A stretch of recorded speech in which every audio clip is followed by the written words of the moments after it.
over the last 20, 30 years, we've had largely stable times.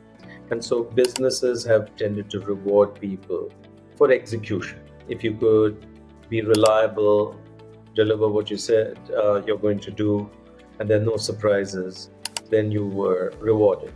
You didn't have to necessarily think deeply and all to those things were bonus, if you will. But I think times are changing, and so mere execution is not going to be enough. I think more and more of us are going to have this ability to think deeply in addition to just accomplishing the tasks. So this capacity to zoom in, zoom out, to think about not just the short term, but the medium term and the long term.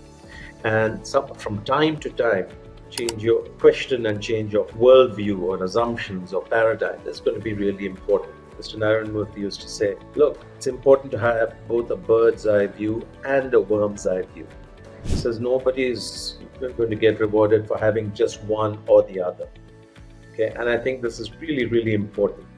So we need to be able to see both the forest and the trees, And so as an example, recently I went to a retreat where there were 50 or 60 people, very diverse, young, old, different countries, but they were all change makers. And so I had this opportunity to listen to their stories and reflect. And I came back from that with a completely different set of ideas about how to create change or positive impact at scale.